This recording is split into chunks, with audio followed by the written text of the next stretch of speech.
penegasan soal tadi potensi serangga menjadi menu MBG ini seperti apa, Pak? Itu salah satu contoh ya, kalau ada daerah-daerah tertentu yang terbiasa makan seperti itu bisa menjadi menu di situ. Tapi itu contoh bahwa Badan Gizi ini tidak menetapkan standar menu nasional, tetapi menetapkan standar komposisi gizi. Nah, isi protein di berbagai daerah itu sangat tergantung potensi sumber daya lokal dan kesukaan lokal. Gitu, jangan diartikan lain ya. Karena kalau di daerah yang banyak telur, ya telur lah mungkin mayoritas. Yang banyak ikan lah yang mayoritas, seperti itu. Sama juga dengan karbohidratnya. Kalau orang udah terbiasa makan jagung, ya karbohidratnya jagung.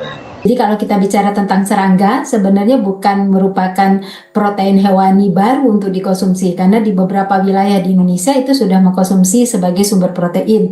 Misalnya kalau belalang itu sudah dikonsumsi oleh beberapa saudara kita di wilayah Jawa misalnya. Dan kalau ulat itu sudah dikonsumsi juga untuk beberapa saudara kita di wilayah timur. Jadi kalaupun itu nanti kemudian masuk ke dalam salah satu menu, sangat mungkin. Tapi tentu banyak hal yang harus kita pikirkan, asumsi itu menjadi hal penting. Jadi kalau ditanya apakah memungkinkan untuk masuk dalam daftar menu, sangat mungkin untuk wilayah-wilayah tertentu. Yang diilhamkan atau disamakan dengan hukum belalang.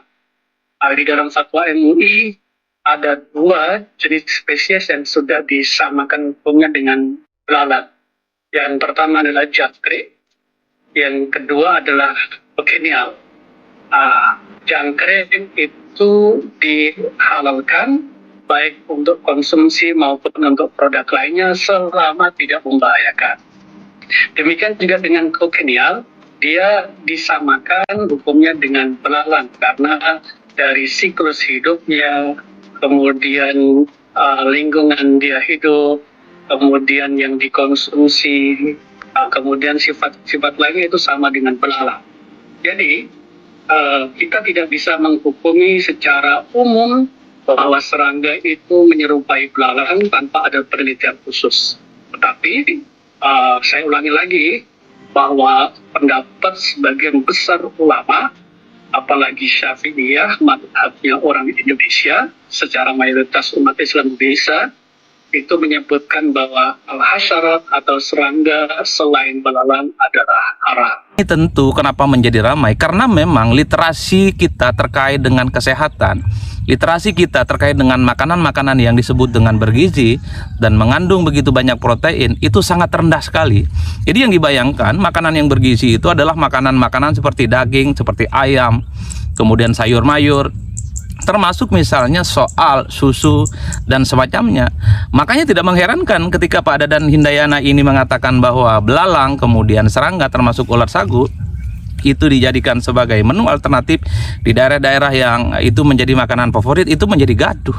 Kenapa menjadi gaduh? Karena itu dianggap sebagai menu yang kemudian bukan untuk mengantisipasi kebutuhan gizi, tapi menu sebagai upaya untuk menghindari, karena kita itu kekurangan anggaran untuk menyediakan makanan-makanan bergizi. Mestinya memang masyarakat kita itu diberikan literasi, ada semacam sosialisasi bahwa jenis-jenis makan bergizi gratis yang mengandung begitu banyak protein itu bukan hanya daging, bukan hanya ayam, bukan hanya susu, bukan hanya sayur mayur, tapi juga ada jenis hewan yang namanya serangga, yang namanya ulat gitu ya, yang namanya belalang, itu juga mengandung protein-protein yang sangat luar biasa. Di negara-negara lain misalnya, terutama di negara-negara maju, makanan-makanan seperti belalang ataupun ulat sagu ataupun misalnya serangga itu adalah hal lumrah dan itu tidak berbahaya. Di kita belalang, di kita ulat sagu, di kita serangga itu bukan dianggap makanan, tapi ini dianggap sebagai binatang, kira-kira begitu, ataupun hewan yang selama ini tidak ada kaitannya sama sekali dengan makanan. Jadi taman. Nah, yang kedua, ini pentingnya komunikasi publik ya. Artinya apa? Kepala Badan Bergizi Nasional kalau memang belum siap misalnya masyarakat kita mengetahui informasi-informasi yang terkait yang dianggap belum lumrah seperti belalang, kemudian serangga dan ulat sebagai menu, mestinya memang harus hati-hati. Kalaupun toh ingin mencontohkan bahwa menu yang akan dimakan oleh adik-adik kita itu variatif di berbagai tempat, di berbagai provinsi, ya sebisa mungkin memang harus menghindari bagaimana hal-halnya yang sifatnya sensitif, hal-hal yang sifatnya krusial itu dihindari. Dalam konteks komunikasi politik, kesuksesan itu kan diukur bagaimana pesan-pesan yang disampaikan itu ditangkap dengan baik, pesan-pesan yang ditangkap itu mendapatkan respon yang positif.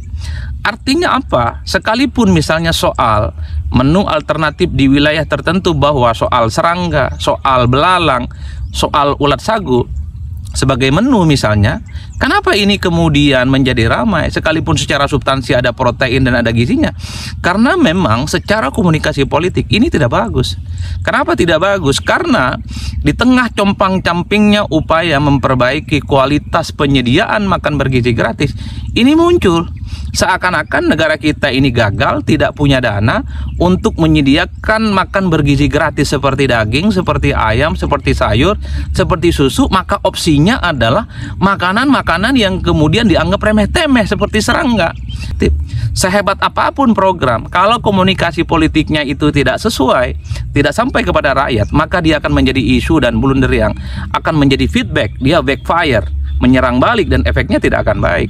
Nah, yang ketiga, memang di kita itu belum ada informasi secara komprehensif, terutama temuan-temuan yang secara saintifik yang dikonsumsi oleh banyak orang, kalangan kampus, kalangan akademisi, bahwa yang disebut dengan belalang, kemudian ulat sagu, termasuk misalnya serangga, itu adalah menu-menu yang saya kira secara kesehatan itu bagus, secara kebutuhan gizi itu bagus, secara pemenuhan protein itu bagus. Di kita belum ada, baik seminar-seminar, baik forum-forum ilmiah, baik pertemuan-pertemuan antar misalnya ahli-ahli gizi yang menyatakan bahwa hewan-hewan yang kita sebutkan satu persatu tadi, belalang dan kawan-kawannya, itu adalah menu-menu yang saya kira memang di kemudian hari bukan dianggap aneh, di kemudian hari bukan dianggap sebagai sesuatu yang menjijikkan, bukan menu sesuatu yang kemudian harus dihindari, tapi justru harus dijadikan sebagai menu alternatif di tengah kelangkaan, ketersediaan, kebutuhan gizi-gizi yang lain.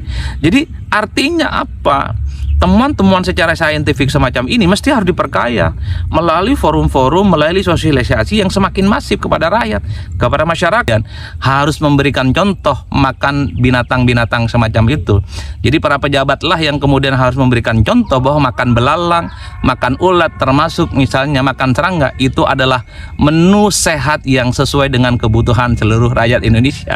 Oleh karena itu, bully-bulian itu kan terjadi karena ini soal model komunikasi politik, termasuk soal bagaimana sosialisasi kepada masyarakat terkait dengan makan bergizi apa saja menunya, itu belum pernah sampai selama ini. Jadi saya kira di situ konteksnya. Jadi bagaimana menurut Anda? Masih mau makan yang bergizi gratis? Solusinya adalah serangga, solusinya adalah misalnya soal belalang, solusinya adalah terkait dengan ulat sagu. Saya kira di situ semuanya ada di Anda.